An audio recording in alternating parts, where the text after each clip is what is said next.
బంగ్లాదేశ్ రాజధాని ఢాకా సమీపంలో భారీ భూకంపం సంభవించింది. రిక్టర్ స్కేల్పై 5.5గా తీవ్రత నమోదైంది. కోల్కతా, ఈశాన్య రాష్ట్రాల్లోని పలు ప్రాంతాల్లో భూ ప్రకంపనలొచ్చాయని యుఎస్ జియాలజికల్ సర్వే తెలిపింది. ఇదే అంశానికి సంబంధించి పూర్తి డీటెయిల్స్ మా నేషనల్ బ్యూరో చీఫ్ కళ అందిస్తారు. కళ, సింధు, దాదాపు మనకు ఈ రోజు ఉదయం 10 గంటల 10 నిమిషాలకు కోల్కతా తర్వాత బంగ్లాదేశ్ లో ఈ రోజు ఉదయం భూకంపం సంభవించింది. దీనికి సంబంధించినటువంటిది కొద్దిసేపటి క్రితము యుఎన్జిఎస్ అధికారికంగా కూడా ప్రకటించింది. దాదాపు రిక్టర్ స్కేల్ పై దాదాపు 5.7 నమోదయ్యింది. దీనితో ఒక్కసారిగా కూడా కోల్కతాలో చాలా ప్రాంతాల్లో కూడా ఒక్కసారిగా ఆ భూమి కంపించేటటువంటి ప్రకంపనలతోటి లోపల ఉన్నటువంటి ఇళ్లలో ఉన్నటువంటి అందరూ కూడా బయటికి పరిగెత్తినటువంటి రోడ్లపైకి వచ్చినటువంటి దృశ్యాలని చెప్పవచ్చు. దాదాపు ఇటు కోల్కతాలో మనకు కూచ్ బెహార్ తర్వాత సౌత్ దివాజ్పూర్, మాల్టా, నదియా అన్నటువంటి ప్రాంతాల్లో చాలా భూకంప తీవ్రత ఎక్కువగా ఉండడంతో అక్కడ ఉండేటటువంటి ప్రాంత ప్రజలందరూ కూడా ఇండ్ల నుంచి బయటికి వచ్చి ఖాళీ చేసినటువంటిది. ఇది దాదాపు మనకు ఇది బంగ్లాదేశ్ కి సంబంధించినటువంటి బంగ్లా రాజధాని ఢాకా సమీపంలో ఉన్నటువంటిది. కీలకంగా ఈ భూకంప తీవ్రత ఉన్నది అన్నటువంటిది మాత్రం యుఎస్ జియోలాజికల్ సర్వే ప్రకటించింది. అయితే ఇప్పటి వరకు కూడా అందుతున్నటువంటి సమాచారం ప్రకారంగా ఎలాంటి ప్రాణ నష్టం సంభవించలేదు. కానీ అక్కడక్కడ ఏదైతే గ్రామీణ ప్రాంతాల్లో ఉండేటటువంటి కోల్కతా తర్వాత ఈశాన్య ప్రాంతాల్లో ఉన్నటువంటి వాళ్ళు మాత్రము లోపలికి ఇళ్లలోకి వెళ్ళడానికి కూడా భయపడుతున్నారు. కానీ భూకంప తీవ్రత ఏదైతే ఇక్కడ మనకు ఇటు ఈశాన్య ప్రాంతాల్లో కూడా చాలా ఒకవైపు చలి కూడా ఒకవైపు ఉన్నది, మరొక వైపు ఇలా భూకంప తీవ్రత రావడంతో ఒక్కసారిగా కూడా ప్రజలందరూ కూడా భయకంపితులయ్యారు. అయితే ఇప్పటి వరకు కూడా ఎలాంటి ప్రాణ నష్టం సంభవించలేదు.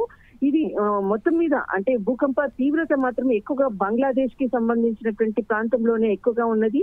దాదాపు 20 సెకండ్ల పాటు కంపించడంతో ప్రజలందరూ కూడా స్థానికులందరూ కూడా భయపడి ఇండ్ల నుంచి బయటకు వచ్చి సురక్షితమైనటువంటి ప్లేసుల్లో ఉన్నారు. ప్రస్తుతానికి మాత్రము ఈ ఉదయం 10 గంటల 10 నిమిషాలకు ఇది సంభవించింది. అయితే ఇప్పటి వరకు కూడా ఎలాంటి ఆస్తి నష్టం కానీ ప్రాణ నష్టం కానీ సంభవించలేదు. ఇది ఎక్కువగా కూడా బంగ్లాదేశ్ ఈశాన్య ప్రాంతాల్లోనే ఎక్కువగా దీని ప్రభావం ఉన్నదనేది మాత్రము ఇక్కడ జియాలజికల్ సర్వే తెలుపుతున్నటువంటి విషయం. కళ, మళ్ళీ ప్రకంపనలు వచ్చే అవకాశం ఏమైనా ఉందా? ప్రస్తుతానికి సెటిల్ అయినా కూడా అలర్ట్ గా ఉండాల్సిన అవకాశాలు ఏమైనా ఉన్నాయా? ఖచ్చితంగా. ఎందుకంటే ఇప్పటికే కూడా ఎప్పుడు కూడా మనకు ఢిల్లీ తర్వాత ఉత్తరప్రదేశ్, రాజస్థాన్, పంజాబ్ ఈ ప్రాంతాల్లోనే ఎక్కువగా కూడా భూకంప తీవ్రతకు సంబంధించినటువంటిది కూడా గతంలో కూడా అనేక మార్లు కూడా ఇది ప్రకంపనలు వచ్చాయి.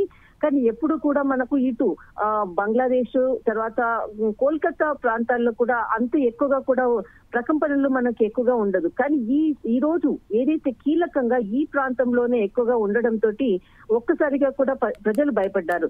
అయితే మరి అక్కడ ఉండేటటువంటి ప్రభుత్వానికి సంబంధించినటువంటి అధికారుల నుంచి కూడా అధికారికంగా కూడా ఒక కీలక ప్రకటన కూడా ప్రకటించడం జరిగింది. ఇలాంటిది ముందు కూడా అలాంటి ప్రమాదం ఏమీ లేదు, ప్రజలందరూ కూడా సురక్షిత ప్రాంతాల్లో ఉండాలంటూ కూడా అనౌన్స్మెంట్ కూడా చేసినటువంటిది ఈ సందర్భం ఒకవైపు. మరొక వైపు మాత్రము ప్రజలు ప్రకంపనలు చూసిన తర్వాత ఎవరికైనా భయమేస్తుంది, లోపలికి వెళ్తే మరొకసారి వస్తే ఎలాంటి సిచ్యువేషన్ ఉంటుందన్న భయంతో కూడా లోపలికి వెళ్లకుండా బయట రోడ్లపైనే ఉన్నటువంటిది ప్రస్తుతం ఉన్నటువంటి పరిస్థితి. కానీ ఇక్కడ ఏదైతే జియాలజికల్ సర్వేకి సంబంధించినటువంటి అధికారులు మాత్రం అలాంటి ప్రమాదం ఏమీ లేదు అన్నటువంటిది మాత్రం చెప్తూ ఉన్నారు. కానీ ఇప్పటి వరకు కూడా ఎవరు కూడా ధైర్యం చేసి వాళ్ళ వారికి సంబంధించినటువంటి నివాస గృహాలకు వెళ్ళడానికి కానీ ఎవరు ధైర్యం చేయడం లేదు. కానీ భూకంప తీవ్రత 5.5 తర్వాత బంగ్లాదేశ్ లో మనకు వచ్చేసేసి ఢాకా సమీపంలో 5.5 తీవ్రత ఉన్నది. కానీ కోల్కతాలో మనకు 5.7 గా నమోదయ్యింది. ఇక్కడ కోల్కతా ఈ ప్రాంతంలో ఈ తీవ్రత ఎక్కువగా ఉండడంతో ఇక్కడ ప్రజలు మాత్రం భయంతో ఇప్పుడు ప్రస్తుతము బయట ఉన్నటువంటి పరిస్థితి. కానీ ముందు మాత్రము కొంత జాగ్రత్త తీసుకునే విధంగానే ప్రజలు ఆలోచించేసి తర్వాత అటు ప్రభుత్వం కూడా దీనికి తగ్గట్టుగానే అక్కడ ఎలాంటి అక్కడ ప్రాణ నష్టము తర్వాత ఇక్కడ ఆస్తి నష్టం ఏది కూడా జరగలేదన్నది ఒకవైపు ప్రకటిస్తున్నాయి. కానీ జాగ్రత్తగా ఉండాలంటూ కూడా అధికారికంగా కూడా ప్రకటించినటువంటి అంశం. రైట్, థ్యాంక్ యూ కళ.